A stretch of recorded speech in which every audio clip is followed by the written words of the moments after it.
오늘 말씀은 하나님께서 인간을 창조하시고 동산에 그 인간을 머물게 하셨다는 내용입니다. 이미 1장에서 인간 창조에 대한 기록이 나왔습니다. 1장 26절 27절의 말씀에서 인간을 하나님의 형상대로 지으셨다라는 말씀을 6일 창조 때 말씀하셨습니다. 그런데 2장에 이르러 또다시 인간 창조에 대한 말씀을 주십니다. 성경을 비평적으로 읽는 사람들은 이렇게 창조의 기록이 중복되어 나오는 것은 서로 다른 출처의 자료를 편집한 것이기에 이 둘을 해체시킴으로 원래의 의도를 발견할 수 있다라는 이 자유주의 신학적인 비평적인 시각으로 성경을 해체시키려고 합니다. 그것은 성경을 인간의 책으로 보기 때문입니다. 성경은 하나님의 책이며 영감된 책이므로 유기적인 연결이 되어 있습니다.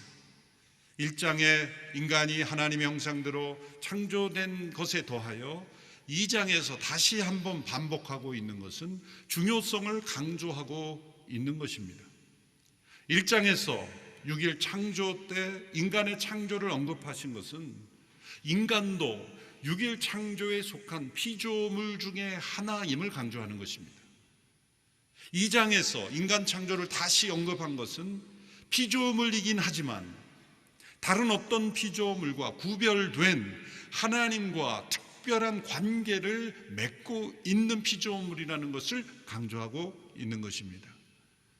그래서 1장에서 하나님의 이 명칭, 이름을 설명할 때 엘로힘, 하나님을 설명합니다. 그것은 천지를 창조하시고 만유를 통치하시는 만유의 주제이신 하나님을 설명하는 겁니다. 엘로힘. 그런데 2장에서는 여호와 하나님을 강조하는 것은 그 많은 피조물 가운데 특별히 인간과 관계를 맺으시며 언약을 맺고 그 인간과 동행하시며 인간을 돌보시며 인간을 통해서 역사하시기를 원하시는 하나님으로 설명할 때 여호와라는 이름을 사용하는 것입니다.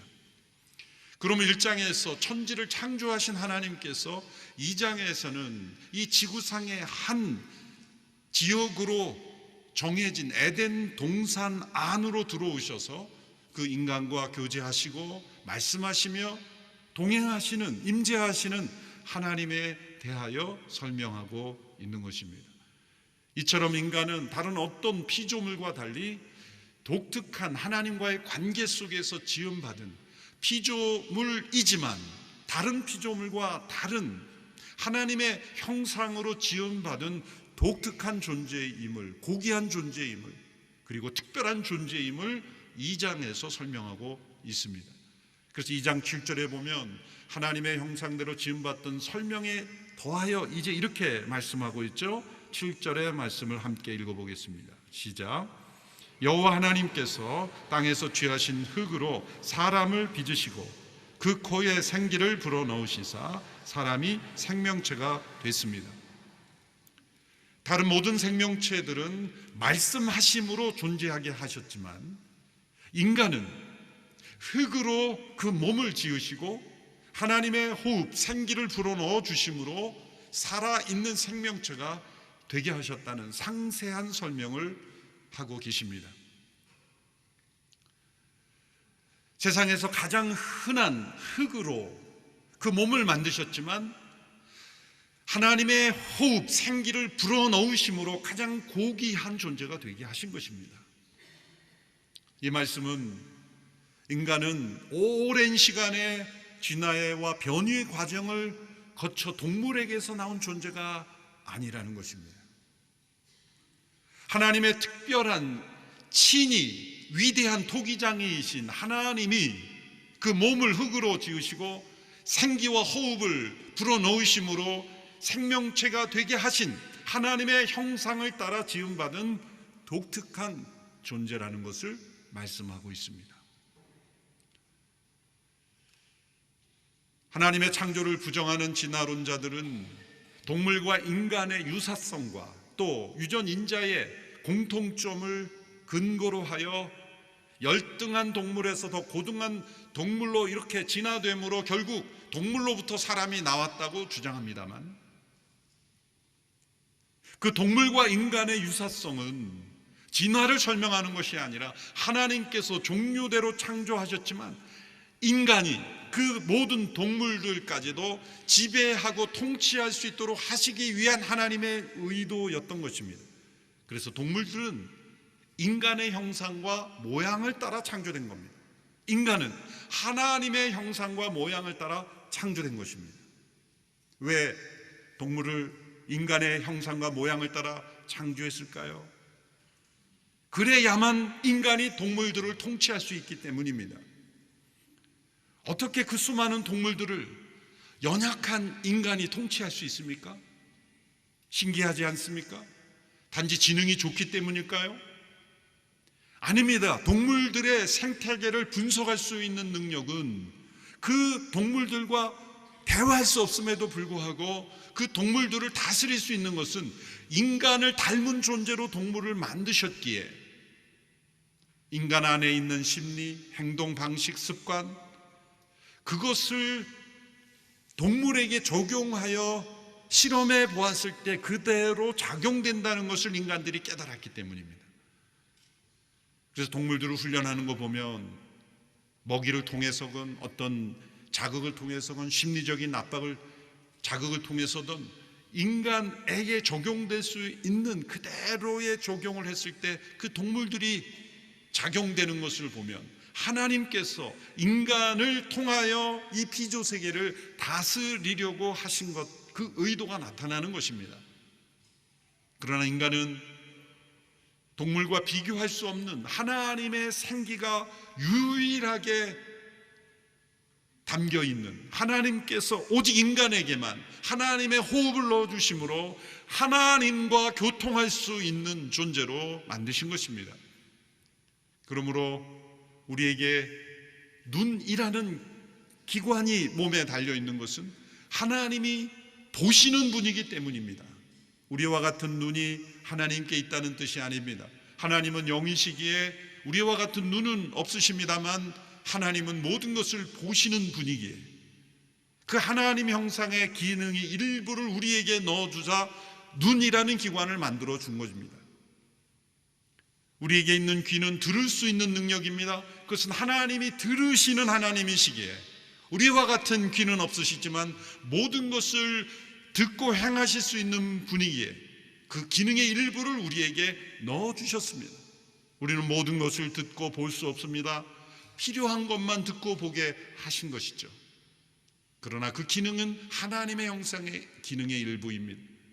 우리에게 얼굴에 달려있는 입은 말을 하도록 대화할 수 있는 기능입니다. 그것은 하나님께서 말씀하시는 하나님이시기 때문이며 그 형상의 기능의 일부를 우리의 입을 통해 만들어 주신 것입니다. 인간의 모든 존재의 기능은 하나님의 형상의 기능에 지극히 일부분을 넣어주셨지만 이 기능을 통하여 인간은 위대한 일들을 행할 수 있으며 피조세계를 다스릴 수 있으며 그리고 가장 중요한 목적은 하나님과 대화할 수 있는 존재로 지음받았다는 것입니다. 그러므로 시편 94편 9절의 말씀에 귀를 지으시니가 듣지 아니하시랴 눈을 만드시니가 보지 아니하시랴. 하나님이 듣고 보고 말씀하시는 분이기에 우리에게 눈과 귀와 그리고 입을 만들어 주심으로 다른 어떤 피조물과 다른 차원의 존재를 만드심으로 하나님의 통치를 대리할 수 있는 능력을 인간에게 부여하셨다는 겁니다. 얼마나 놀라운 축복입니까? 인간이 얼마나 놀라운 존재입니까? 얼마나 고귀한 존재입니까? 가장 흔한 흙으로 빚어졌지만 하나님의 생기와 호흡으로 가장 고귀한 존재이며 하나님의 형상의 일부를 부여받은 존재로 모든 피조물들을 통치할 수 있는 인간의 고귀함, 그것은 하나님의 형상대로 지음받았기 때문입니다. 하나님의 생기를 부여받은 존재이기 때문입니다. 하나님은 거기에 그치지 않았습니다. 그 인간을 성장시키고 변화시키기 위해서 한 동산을 마련해 주셨습니다. 그 동산의 이름은 에덴 동산입니다.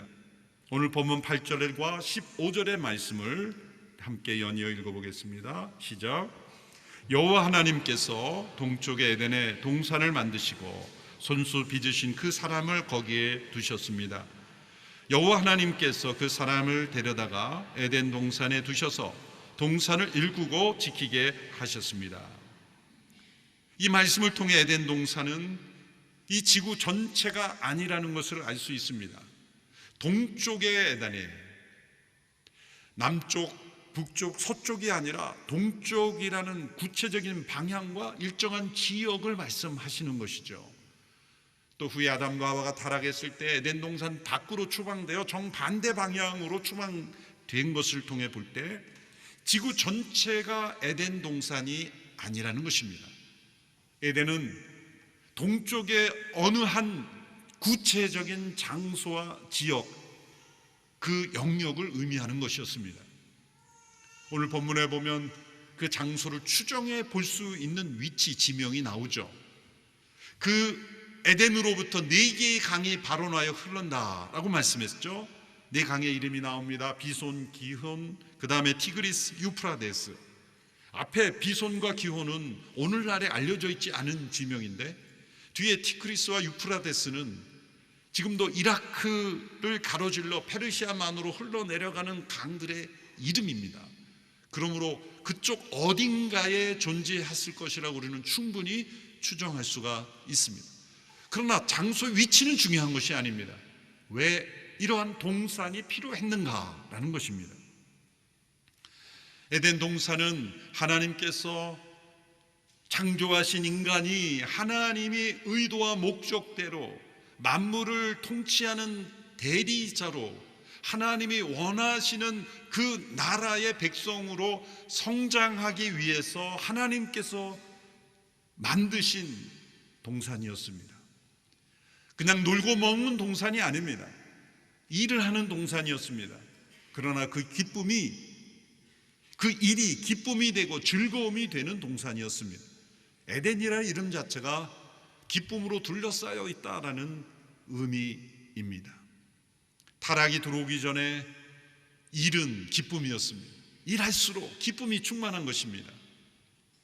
하나님의 의도는 이 에덴 동산을 모범으로 하여 그 에덴 동산 밖의 지구가 우리가 생각하는 것보다 훨씬 아름다운 동산이었지만 더 아름다운 동산으로, 또 다른 에덴, 더 나은 에덴으로 하나님이 주신 창의성을 가지고 그 지구 전체를 개발해가는 일을 주신 것입니다. 제가 들어오기 전에 아담과 하와에게 있었던 그 놀라운 능력을 가지고 하나님은 지구 전체를 하나님의 나라로 개척해가는, 개발해가는, 그러나 그 일 자체가 그들에게 큰 기쁨이 되고 하나님께는 영광이 되는 그러한 계획으로 에덴을 만드신 것입니다. 그 동산에서 하나님의 뜻대로 행복하게 그저 잘 살기를 우리는 바랬지만 긴장을 일으키는 하나님의 명령이 덧붙여집니다.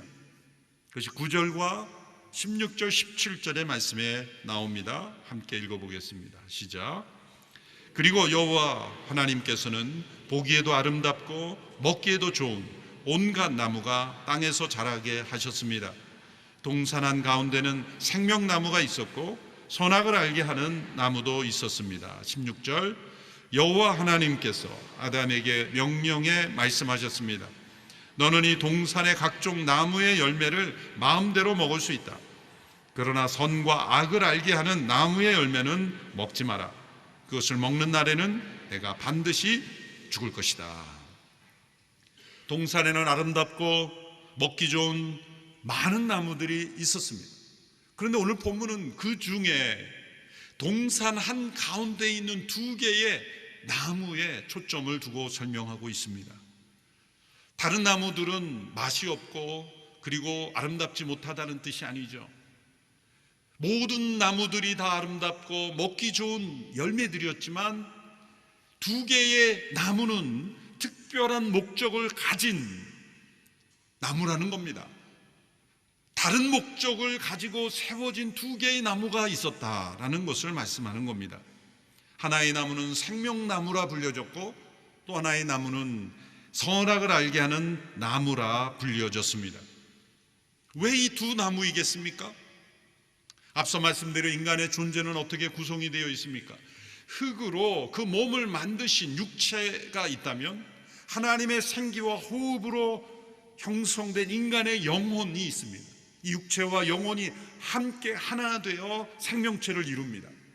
이 둘을 분리할 때 죽음이죠. 뗄 수 없는 겁니다. 서로 작용을 일으킵니다. 육체가 영혼에 영향을 주고 영혼이 육체에 영향을 주는 존재입니다. 그런데 구분하여 본다면 인간은 육체와 영혼이 결합된 존재이죠. 흙으로 만들어진 육체와 하나님의 호흡 생기로 만들어진 그러한 하나님의 형상입니다. 이 두 나무는 인간의 육체와 영혼의 각기 하나님의 목적을 통해서 인간을 더욱 성장과 변화시키는 목적으로 하나님께서 특별히 목적을 가지고 세우신 두 개의 나무인 겁니다. 먼저 생명나무는 인간의 육체에 하나님이 뜻하신 영향을 주는 나무이고, 선과 악을 알게 하는 나무는 인간의 영혼, 정신, 의식에 영향을 주는 나무인 것입니다. 먼저 생명나무에 관하여 말씀을 드리면, 이 생명나무가 어떤 의미에서 다른 나무들과 다른 것인가? 동산에 있는 다른 모든 나무들로 인간의 육체적 생명을 지탱하기 위해서 존재하는 것이죠. 배고픔을 해결하고 또한 인간의 자연적 생명을 유지시켜 주는 나무들입니다. 그러면 이 생명나무는 왜 생명나무란 이름을 붙여졌을까요? 그것은 단지 자연적 생명만을 지탱하는 목적이 아니기 때문입니다. 특별한 목적을 가진 나무이기 때문입니다. 인간의 자연적 생명만을 지탱하는 것이 아니라 이 나무를 통해서 하나님은 인간의 육체가 영광스러운 상태로 변화되도록 기획하신 것입니다. 지금은 하와도 없는 때죠. 오직 첫째 아담만 있을 때입니다. 그 아담의 몸은 하나님께서 하나님의 형상으로 지으셨지만 성장이 필요했습니다. 성장이 필요하다는 것은 죄가 없는 상태이죠. 우리는 사실 죄가 없는 상태를 상상하기조차 어렵습니다. 죄가 없는 상태를 상상하는 그 상상 속에도 죄가 들어있기 때문이에요. 그런데 죄가 없는 이 아담의 몸의 상태이지만 죄를 지을 수 있는 상태입니다. 죄가 후에 들어왔으니까요. 그러니까 현재 아담의 상태는 죄가 없지만 죄가 들어올 수 있는 상태예요. 그럼 하나님은 그런 상태에 계속 머무르기를 원하셨겠습니까? 아닙니다. 하나님이 의도하신 것은 죄가 없는 상태에서 죄가 들어올 수 있는 상태이지만 점차 성장하여 죄를 전혀 지을 수 없는 상태로 변화되기를 원하신 것입니다. 그 말이 그 말 같은데 라고 지금 혼동해하면 포기하고 그냥 잠시 취침하자 그렇게 원하시는 분이 있는 것 같아요. 죄가 없지만 죄를 지을 수 있는 상태인데 하나님은 거기에 머무르지 않으셨어요. 이 생명나무를 통해 죄를 지을 수 없는 상태로 영광스럽게 변화되기를 원하신 거예요. 그래서 특별한 열매를 기획하신 겁니다. 물론 이것은 선악을 알게 하는 나무도 연관이 되어 있는 겁니다. 그러나 두 개의 측면으로 하나님은 인간의 변화를 원하셨던 겁니다. 만일 아담이 하나님의 법을 잘 지킴으로 죄를 짓지 않았더라면 죽음이 들어오지 않았을 것이고, 아담과 그의 후손들은 이러한 생명나무를 통해 불멸의 상태, 죽음이 없는 상태일 뿐만 아니라 죄를 지을 수 없는 상태로 변화되어 가는 그런 육체의 상태로 변화됐을 겁니다. 어떻게 그런 열매가 있을 수 있습니까? 의문을 가질 수 있죠. 인문 자연과학적으로 생각하는 분들은. 아브라함 카이퍼라는 화란의 수상이자 교육가이자 또한 신학자 목회자였던 분은 이 생명나무를 설명하면서 어떻게 그런 나무가 있을까? 라는 질문에 대하여 이렇게 생각해 보라는 겁니다. 이 저주받은 땅에도 수많은 나무들이 있는데 어떤 열매들은 단지 우리의 배고픔을 해결하는 작은 영양만 공급하는 그런 열매가 있지만, 어떤 나무들은 심각한 독이 있어서 우리를 치명적으로 죽이게 할 수 있는 나무도 있고, 정반대로 우리를 치명적인 질병으로부터 우리를 다시 살리게 하는 약초도 존재한다. 놀라운 것은 사람들이 약을 만들 때 치명적인 독의 지극히 일부분을 적절하게 쓰면 사람을 살리는 약이 된다는 거예요. 그러므로 나무 열매들 중에는 단지 배고픔을 해결하여 생명을 지탱하는 목적의 나무도 있지만, 생명의 뿌리에 영향을 주어서 죽이게도 하고 살리게도 하는 그러한 나무가 있다는 거예요. 그런데 이 시점에는 독이 있는 열매가 없었던 시점이니 인간의 생명의 뿌리의 근원을 더 높은 차원으로 변화시키는 그런 나무의 열매가 존재한다는 거예요. 인간이 죄 가운데 있지 않았을 때 이 생명나무의 과실은 인간을 한 차원 높은 차원의 성장으로 변화시킬 수 있었다는 겁니다. 그럼 두 번째, 선과 악을 알게 하는 나무는 어떤 기능입니까? 그건 인간의 정신, 영혼, 의식을 성장시키는 것입니다. 앞서 말씀드린 인간은 하나님의 형상대로 지음받았다고 했을 때 인간은 자유의지를 가진 존재, 스스로 결정할 수 있는 주권을 가진 존재, 스스로 판단하고 생각할 수 있는 존재라는 뜻입니다. 그러한 존재가 성장이 필요한 영역은 무엇입니까? 인간이 받은 이 자유의지가 하나님의 뜻과 목적에 부합하는 방향으로 그 자유의지를 사용하고, 그리고 그 자유의지를 통해 영광스럽게 되어 죄가 없는 상태, 그리고 죄를 지을 수도 없는 상태로 그 영혼이 훈련되어 성장하기를 하나님 원하셨던 겁니다. 그래서 선과 악을 알게 하는 나무라 일컬어지는 그 나무를 지정하셔서 먹지 말라라는 금지의 명령을 주신 것입니다. 그 나무의 열매가 독이 있었기 때문이 아닙니다. 그리고 다른 어떤 열매보다 맛있어서 하나님만 드시려고 먹지 말라 한 것도 아닙니다. 금지하신 그 명령 자체를 주셨다는 것이 중요해요. 모든 것을 마음대로 원하는 대로 할 수 있는 인간에게 단 하나의 나무를 먹지 말라 한 금지 명령을 주셨기에 그 나무를 볼 때마다 인간은 생각해야만 했습니다. 어떤 생각을 했을까요? 그 나무를 볼 때 먹지 말라, 그 명령이 떠올랐을 것이고, 인간의 영혼은 내가 왜 먹지 말아야 되지라는 의문도 제기했을 겁니다. 먹지 말아야 되는 이유, 하나님이 말씀하셨기 때문에 라는 단순한 말씀에 대한 믿음으로 먹지 않는 순종을 계속 해갔다면 따먹을 수도 있고 따먹지 않을 수도 있는 그러한 자유를 가지고 하나님이 말씀하셨기에 먹지 않는 순종을 계속 연습하다 보면 어떻게 될까요? 더 이상 먹고 싶은 욕구조차 존재하지 않는 상태에 이를 수 있는 거죠. 죄를 지을 수 없는 그런 상태로 성숙하고 변화되는 시점이 도래를 했을 겁니다. 하나님이 의도하신 건 바로 그겁니다.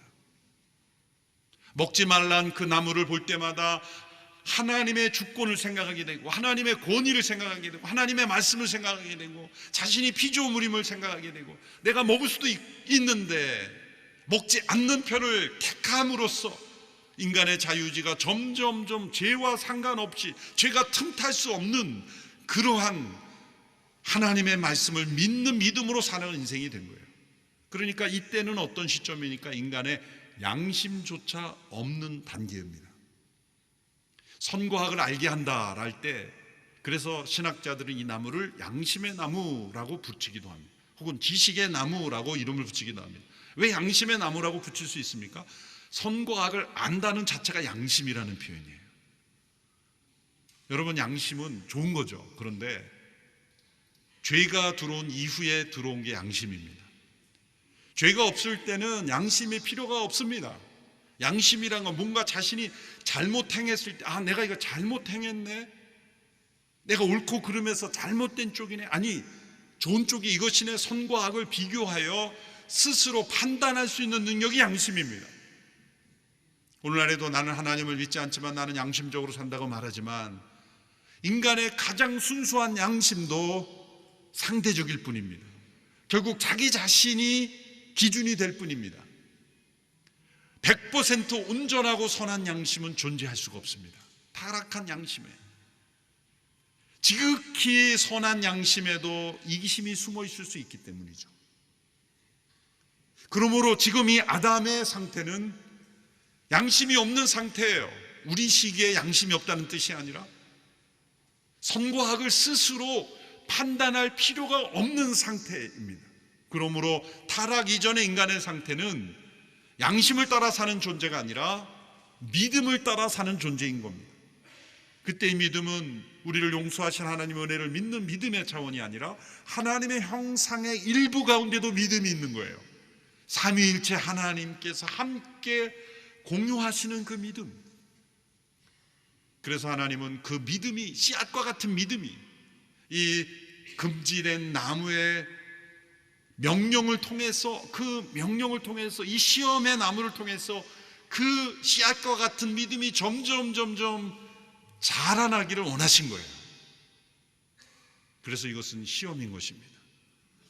하나님이 인간을 두 나무 사이에 두신 것은 인간을 결승점에 두신 게 아니라 출발점에 두신 겁니다. 흙으로 빚어졌고, 그리고 하나님의 생기가 들어왔지만 하나님을 더 깊이 알아가야 하는 상태였고, 그리고 죄를 이길 수 있는 상태에 도달해야만 했고, 죄를 짓지 않을 수 있는, 그리고 죄를 지을 수 없는 상태까지 성장시키기 위해서 하나님은 이 두 나무를 통해서, 한편으로는 육체를, 한편으로는 영혼을 통해서 인간을 성장시키기를 원하신 것입니다. 그래서 먹지 말라는 금지 명령이 중요한 겁니다. 그리고 아담이, 하와가 창조되기도 전부터 이 명령을 받았기에 아담의 행위는 곧 모든 인류의 행위가 되는 거예요. 인류의 대표자이기 때문이죠. 이런 말씀을 읽으면 늘 어떤 사람들은 이렇게 시비하죠. 그렇게 먹으면 안 되는 거면 숨겨놓으셨어야 되죠. 천사들을 배치해서,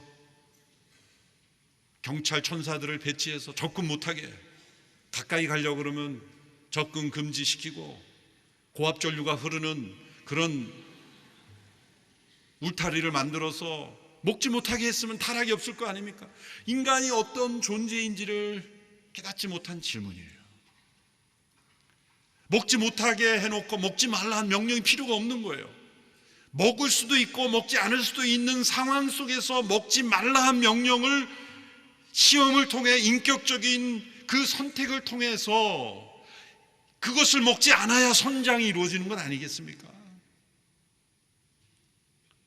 그래서 인간의 타락은 실수가 아닌 겁니다. 의도적인 불순종인 거예요. 동산을 거닐다가 아담과 하와가 야간 산책을 하다가 배가 고파서 따먹었더니 불사 새벽에 보니 그 열매였더라. 그게 아니에요. 그래서 말씀에, 그 함축적인 말씀에 나오는 게 보암직도 하고 탐스럽기도 하고, 그거 뭐냐면 그 열매를 보고 계속 생각했다는 거예요. 어떤 생각? 우리가 왜 못 먹어야 돼? 왜 먹지 말아야 돼? 그럴 때마다 어떤 시험을, 답을 했어야 됩니까? 하나님이 말씀하셨으면 안 먹는 게 우리의 도리야. 그리고 끝냈어야 되면. 그런데 사단이 파고 들어온 거죠. 그걸 먹는 날에는 하나님처럼 될까봐 하나님이 질투해서 먹지 말라는 거야. 너희들이 그걸 먹어야 진짜 인간다워지는 거야. 너희들에게 단 한 가지 금지 명령도 주어진다면 너희들은 진짜 자유로운 인간이 아닌 거야. 너희들이 원하면 그것도 범할 수 있어야 돼. 부추긴 겁니다. 여러분, 모든 것을 마음대로 할 수 있는 자유와 단 한 가지 금지된 명령, 이것 중에 어느 것이 더 중요합니까? 어느 것이 더 귀합니까? 단 한 가지 금지 명령인데 왜 하나님이 한 가지를 금하셨을까요? 두세 가지 나무를 금하셨으면 헷갈렸다고 아마 변명할까 봐 한 가지만 금하신 거예요. 그런데 그것을 어긴 거죠. 그래서 그것은 의도적인 불순종인 겁니다. 그 결과를 우리는 잘 압니다.